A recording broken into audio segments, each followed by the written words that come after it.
So one of the things I hated doing as an HR director was having to send out the all staff email, because usually I was sending out horrible things like, oh, we're cancelling Christmas parties this year. It was always pretty miserable.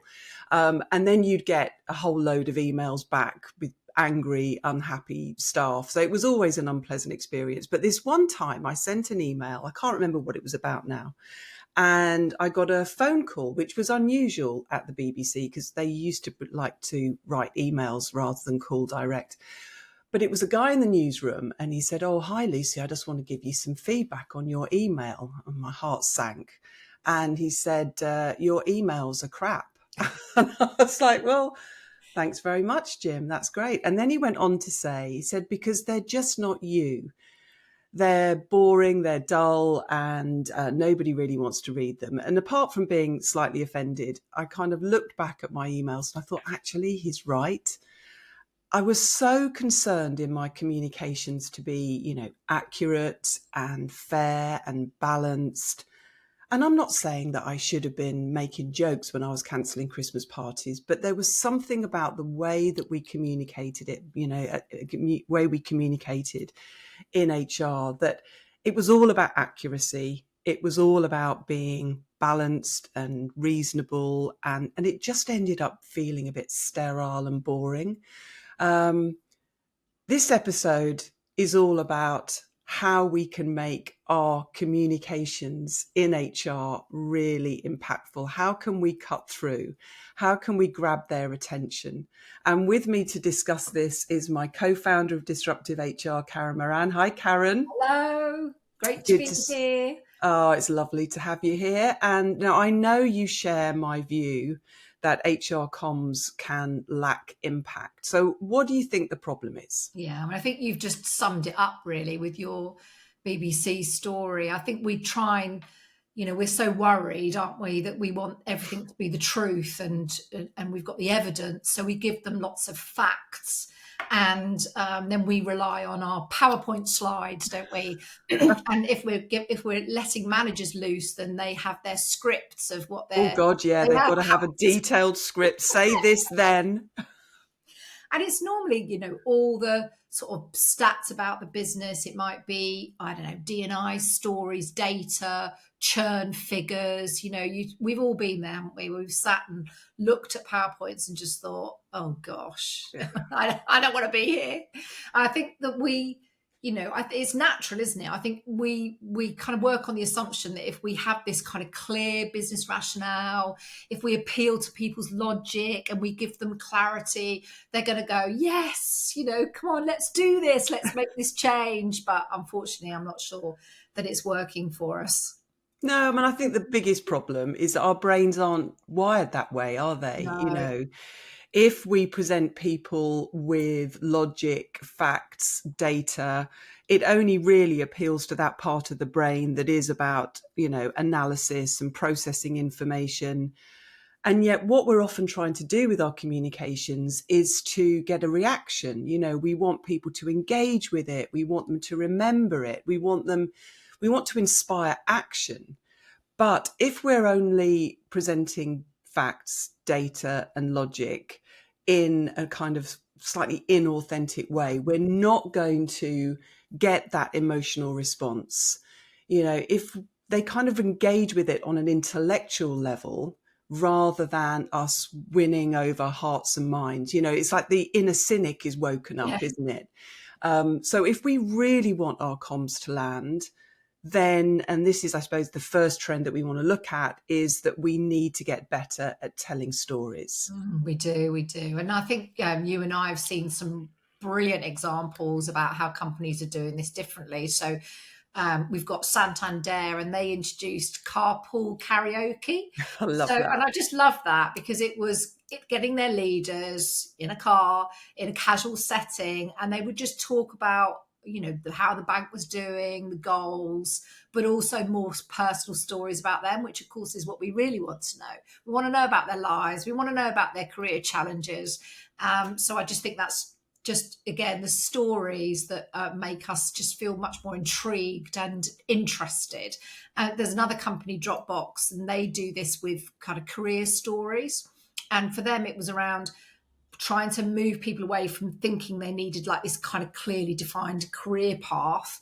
They would talk about employees' stories about where they'd gone, how they'd jumped around, how they'd kind of ended up in a role that they didn't expect. And it was kind of helped to inspire them about the possibilities, which again is a really nice way. Yeah, and there's another example of, I think, great storytelling from the HR team. And it was something that I was lucky enough to be personally involved in. It was actually a Direct Line. And you know what it's like when an organization wants to communicate its new strategy. Yeah. The typical way they'll do it is they'll get a big conference, they'll get all the leaders in a room, they'll present the strategy, and then they'll give them some kind of packed takeaway, back to your point about having scripts and PowerPoint Yeah. decks. And then you see these poor leaders going out there and trying to deliver material that isn't theirs and trying to convey it and end up reading the script or just delivering it in a way that employees, it just doesn't kind of work for them. So what Direct Line did was they did the first bit in the same way, in that they got the leaders together, they talked to them about what the strategy was. But then in the kind of later part of the conference, they trained the leaders in how to use an iPad to record a video, or they gave them tips on storytelling techniques. They showed them how to create a visual impact with a poster. And then they said, look, here's a range of materials. Think about your team. What would work best for them? Now go away and take this strategy and put it into language or a format or a channel that is going to resonate with your team. So they were kind of personalizing, but they were bringing in this storytelling. And it went down so well. And they actually, we don't always measure the impact of these conferences, but they did. And they found that the people who worked for the leaders who'd been at that conference, who'd been on the receiving end of this storytelling about the strategy, they were kind of, 10, 15 percentage points more engaged with the future direction of the company. So I think it's that kind of sense of, let's not give leaders a script to follow. Let them find a way, or help them and support them to put it into their own voice, think about their audience.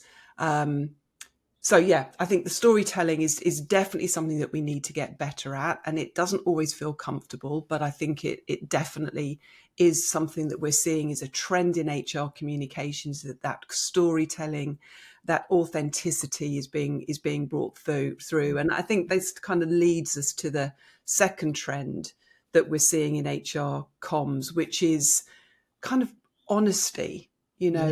grown up, adult to adult communications. Again, a lot of our communications can be quite parental, can't it? Can. And it can be slightly inauthentic. And I loved the example that we saw from Ogilvy, the advertising agency, and this was their response to the Black Lives Matter movement.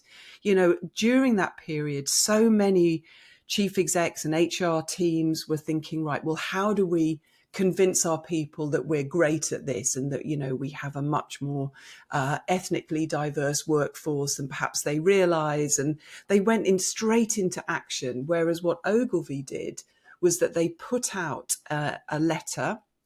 Obviously, it was an internal letter, but they also put it out publicly, where they just admitted that they'd failed. They said, actually, we've let people down. We haven't done enough.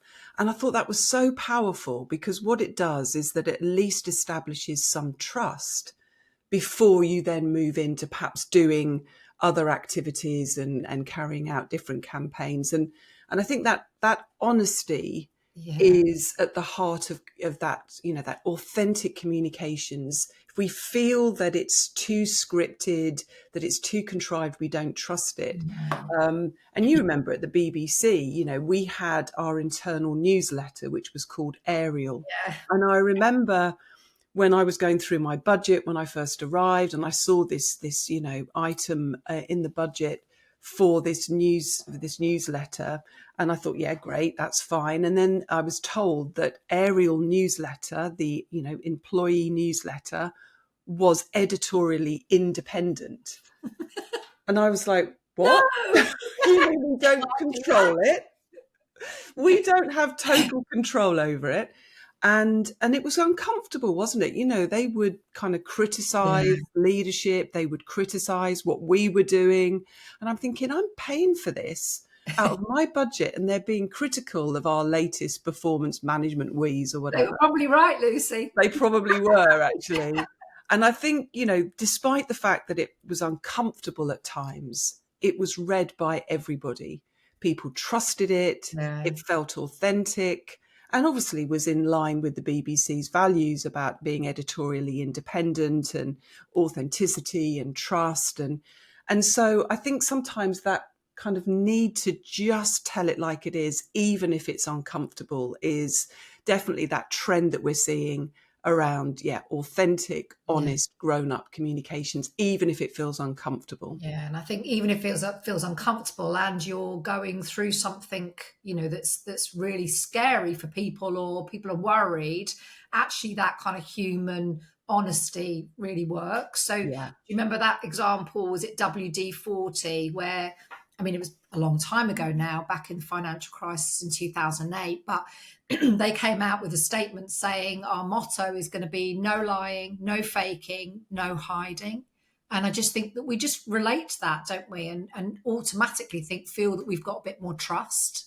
Completely. And those kind of conversations where leaders front it up and are visible. You and I have both worked in organizations where the minute there's bad news to be They're delivered, out the the door. leaders are like nowhere to be seen, are they? They start taking the back lift so they don't have to go through reception. And remember that time we'd done this, I think we had to make announcements of job losses. Again, it was in the Yeah. financial crisis. And there was that one leader who said, right, I'm going to go and play golf. It was Yeah. like, no, you're not. You get out there on the floor and you front it up to people. You go up to their desk. You kind of ask them how they're doing. You might not feel comfortable doing it, but that's what leaders do. Yeah. They front it up with that, as you say, that no lying, no faking, no hiding. I think it's a great motto. Yeah. You don't have to have all the answers. It's okay No. to say, I don't know. I think we respect that so much more. And I think that's part of the problem, is that I think a lot of the leaders feel like they might not have all the answers. They don't know what's going on. And that's Yeah. really tough, isn't it? But actually, I Even think saying that. yeah. And So, saying, but I'll try my best to find out for you. Yeah. yeah, absolutely. I'll go and ask HR. Yeah.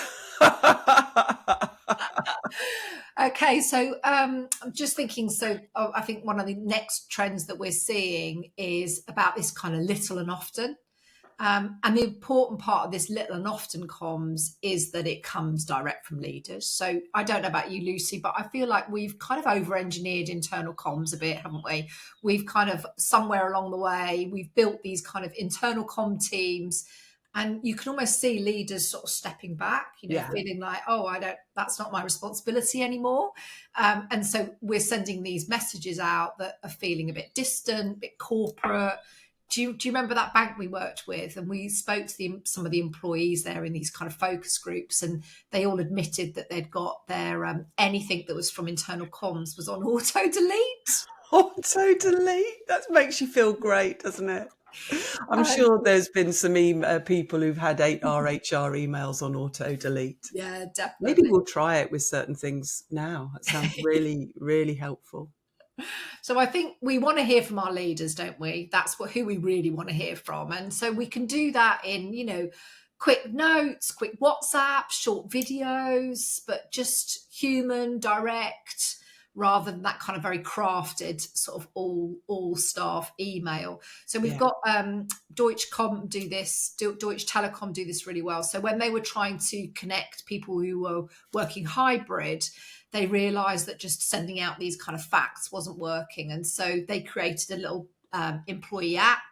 and they just put short daily updates. So it could be a message from the team lead, or a quick, email from the team lead through this message app. So, and then of course people can watch it in their own time, depending on what hours they're working, where they are in the world, but it keeps them sort of more connected together. And DentaQuest, so they just send out bite-sized emails. Again, we can learn something from that, can't we? And they said, look, just remember, it's only the important stuff. You don't have to talk about the kitchen sink. It's Yeah. keep it really short and relevant. Yeah. So let's just have a little pause here, just to tell you a bit about our Disruptive HR Club. We're lucky enough to have members of the club all over the world, and they are HR professionals who want to do things differently. And with membership of the Disruptive HR Club, you get things like weekly live training sessions, you get on-demand training, you get tons of useful toolkits to help you make changes in your organization. So if you're interested in finding out more, just head over to the website disruptivehr.com to find out about the Disruptive HR Club. It will be great to have you join us. Okay, let's have a look at this fourth trend then, which is all about personalization. And we're seeing the whole kind of consumerization of the workplace happening in all sorts of areas. But communication, I think, is one of those that really, really benefits from it, rather than the kind of one size fits all email or using one channel as the means to get your message out. Companies are saying, actually, we've got different types of people that respond to different messages, different language, and will respond better if we use a range of different channels. But rather than just this scattergun and just throwing everything at it, it's about using the technique of employee persona to really think through who are the people in our organization. You don't need more than about 3 or 4, otherwise it gets too complicated. But being deliberate and thoughtful about those employee persona. And this isn't necessarily about grade or job role. It's about how they consume media and what will be most important to them in terms of messaging. And this is what HSBC did with their internal communications and their HR comms. And they used employee persona, things like customer focused banker, tech driven innovator. And they used these persona to help shape the message. So it wasn't generic. It wasn't just this bland one size fits all. It increased relevance. It was about going to where they were in terms of channel. And they found that really had a much bigger impact. Love that. I think as well, we forget about our people. So they're just an untapped resource often, aren't they? We don't have to do this all on our own. And Yeah. I think we all at work tend to trust our teams and our people more than perhaps we trust the corporate website. So we've got some examples. Coca-Cola. So they did this initiative called Total Refresh, which was a podcast, but a bit like the Ariel BBC magazine example. It was hosted by employees interviewing leaders. And so, of course, straight away, it's more relaxed, much more relatable. They're asking them questions that, that probably wouldn't get asked otherwise. So I really love that kind of idea. Yeah. And then we can use influencers. So we've always got those people in our organisations, haven't we, that are just a bit more up for stuff. We get excited about things. So Aviva We used to call them the office gossip in the old days, didn't we? The ones that now we call them natural communicators. The ones outside smoking. Yeah. Oh, God, those were the days. In the 80s, 90s, because you could still smoke in offices in the 80s. Do you remember that? Okay, so employee influencers. So Aviva, they called them health heroes. So these were like volunteers who were up for championing well-being and health. And so they would talk about what's on the hub and what they're liking, and really encouraging kind of take up. And Ernst Young did it too with learning. So they had what they called ripple makers. So these again were kind of volunteers, employees who would talk about the learning that they were doing, and saw a 65% increase in participation. So I just think that really works for us. Yeah, definitely. So final trend is all about our language, and back to that all staff email that I started with. It's, our language can be jargon filled, overly formal, very corporate. And so we're seeing this final trend of HR teams finally waking up that it's not big and it's not clever to use language that normal people wouldn't get. I used to use this kind of, would my mum understand it? Yeah. Because it's very easy, isn't it? Every profession has its own language, and HR is no different. And so we tend to use words and language that can be a bit off-putting. And instead, what we're seeing now is this trend of HR really using language that fits with the business, that is understandable, is relatable. So, for example, Netflix, they looked at their learning offering, and they were kind of offering this micro learning and short, little videos and things.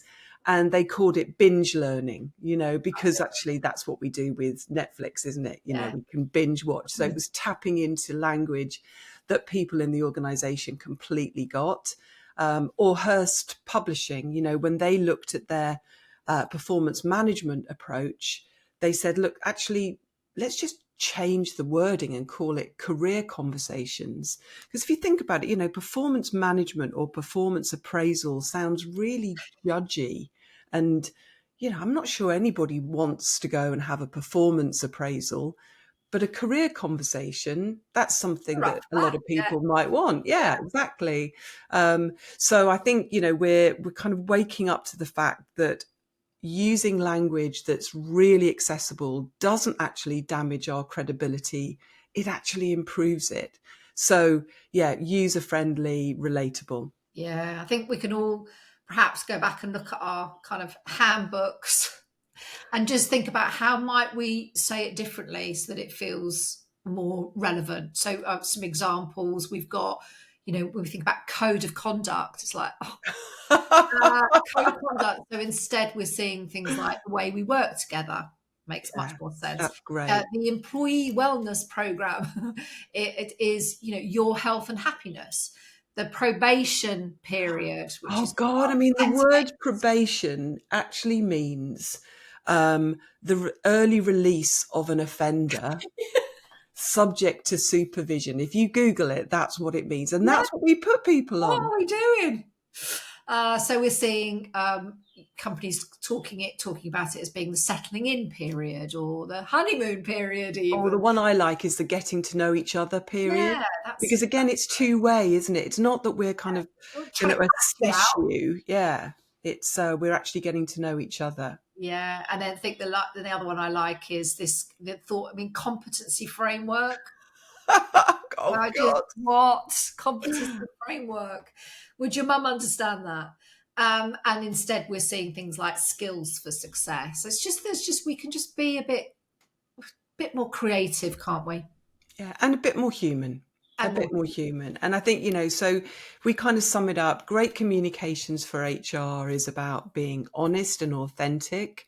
It's definitely about that kind of human to human conversation. And it's about telling stories rather than relying on facts and logic and accuracy. I'm not saying being inaccurate, but that can't be the only message. It involves personalizing, thinking about our audience, and personalizing and customizing both with the messaging, but also with the channels that we're using.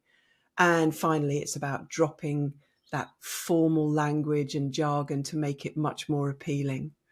So that brings us to the end. We really hope you've enjoyed this podcast, and don't forget to subscribe so you don't miss an episode. And if you have liked it, do let us know. And Look forward to seeing and speaking to you next time. Bye for now. See you soon. Bye. Hi, I hope you found this useful. If you'd like more videos like this, then make sure you subscribe and turn on notifications.